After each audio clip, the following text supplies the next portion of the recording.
ओम श्री शक्ति नमः। ओम श्री शक्ति नमः। ओम श्री शक्ति नमः। ओम श्री शक्ति नमः। कंस का अक्रूर को नंदगांव जाने की आज्ञा देना और केसी का वध तथा भगवान के पास नारद का आगमन।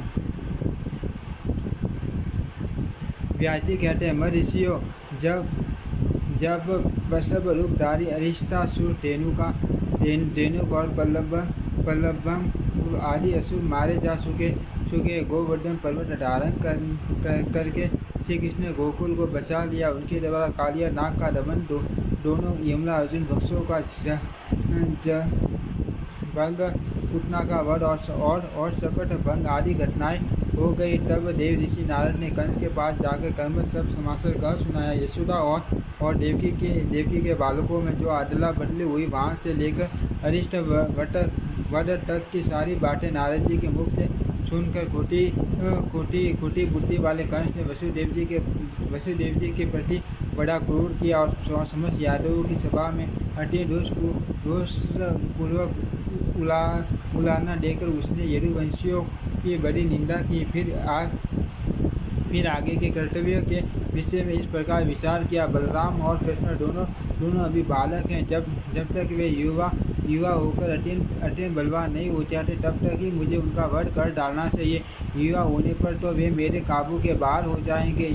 यहाँ महापराक्रमी शानूर और बलवान मुष्टिक दोनों पहलवान मौजूद हैं। इनके द्वारा मल युद्ध में उन दोनों मठ वाले बालकों को मरवा डालूंगा। धनुष यज्ञ नामक उत्सव देखने के बहाने दोनों को वजह से बुलाकर ऐसा यत्न करूंगा जिससे उनका नाश हो जाए। इस प्रकार सोच विचार कर दुष्टात्मा कंस ने बलराम और श्री कृष्ण को मार डालने का निश्चय किया और बीरबल अक्रूर को बुलाकर कहा, दान पटे, आप मेरी प्रसन्नता के लिए एक बात मानो। यहाँ से रथ पर बैठकर नंदगांव जाओ।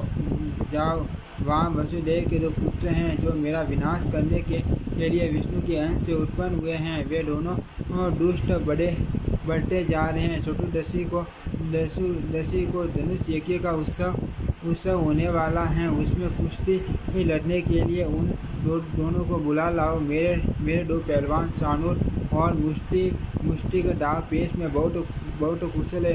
इनके साथ यहाँ उन दोनों की कुश्ती हो। और सब लोग देखे वसुदेव के दोनों पापी पुत्र अभी बालक ही हैं। द्वार पर आते ही उन दोनों को माँ वध की प्रेरणा से मेरा कुबलिया पीठ हाथी मार डालेगा। उन दोनों को मार कर मैं दुष्ट बुद्धि वाले वसुदेव नंद और अपने पिता उग्रसेन को भी मौत के घाट उतारूंगा। तत्पश्चात समस्त गोपों का गोधन और सारा वैभव छीन लूँगा, क्योंकि वे दुष्ट मेरे वध की इच्छा करते हैं। दान पटे, आपके सिवा ये सभी यादव बड़े दुष्ट हैं। अंत में कर्मशील का भी वध करने के लिए प्रयत्न करूँगा। निरंतर यादवों से रहित ये समस्त अकंटक राज्य अकेला ही भोगूंगा। अर्थ वीर आप मेरी प्रसन्नता के लिए वहाँ जाओ। गोपों से ऐसा कहना जिससे वे भैंस का घी, दही आदि उपहार की वस्तु लेकर शीघ्र यहाँ आए। अक्रूर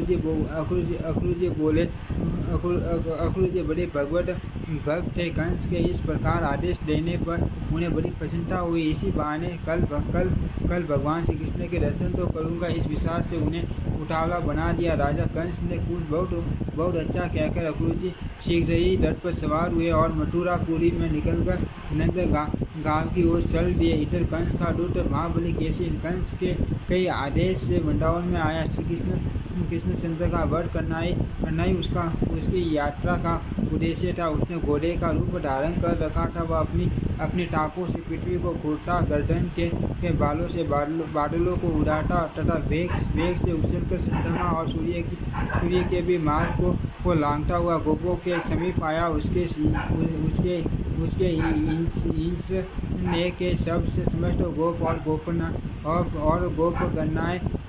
गन्नाएं भयभीत हो भगवान गोविंद के शरीर में गई।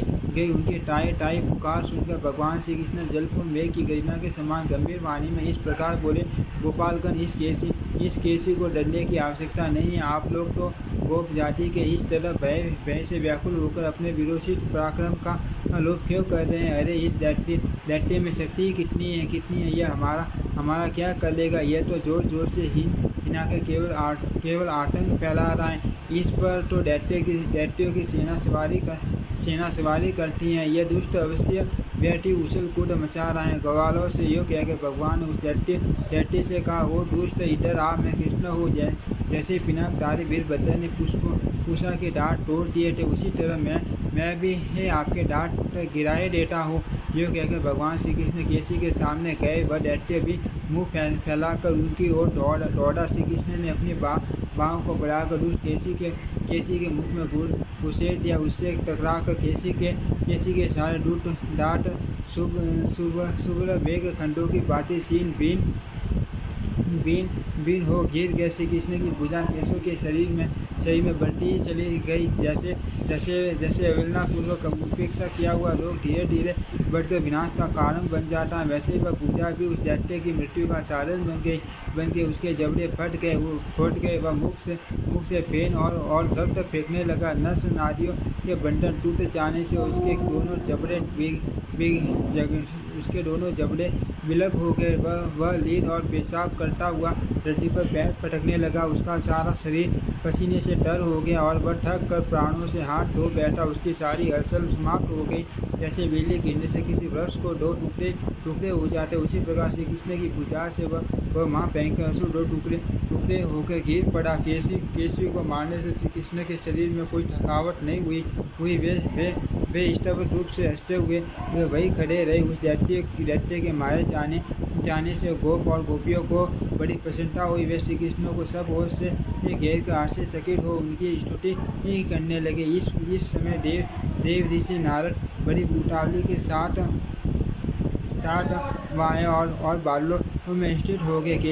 केसी को मारा गया देख वे हर्ष से फूले नहीं समाते। नारद जी बोले, जगन्नाथ आपको धन्यवाद है। अच्युत, आपने खेल में इस केसी को मार डाला। यह देवताओं को बड़ा क्लेश दिया करता था। मधुसूदन, आपने इस अवतार में जो महान कर्म किए उनसे मेरे सिर को बड़ा आश्चर्य और संतोष हुआ है। यह अश्वरूपधारी दैत्य जब गर्दन के बालों को हिलाते और हिनाते हुए आकाश की ओर देखता था, उस समय देवराज इंद्र और संपूर्ण देवता भी ठहरा उठते थे। जनार्दन, आपने दुष्टात्मा केसी का वध किया, इसीलिए अब लोक में आप केशव नाम से विख्यात होंगे। आपका कल्याण हो। अब मैं जाऊंगा और परसों कंस के यहाँ आपके साथ जो युद्ध होगा उसमें फिर सम्मिलित होऊंगा। धरणीधर उग्रसेन कुमार कंस जब अपने अनुचरों से मारा जाएगा, उस समय पृथ्वी का भार आप बहुत कुछ उतार देंगे। उसके बाद भी राजाओं के साथ आपके अनेक युद्ध हमें देखने को मिलेंगे। गोविंद, आपने देवताओं का बहुत बड़ा कार्य सिद्ध किया और मुझे भी बहुत आदर दिया। आपका कल्याण हो। अब मैं जाता हूँ। यो कहकर नारद जी चले गए। तब श्री कृष्ण अत्यंत सौम्य भाव से ग्वालों के साथ गोकुल में चले आए। ओम श्री शक्ति नमः। ओम श्री शक्ति नमः। ओम श्री शक्ति नमः। ओम श्री शक्ति नमः।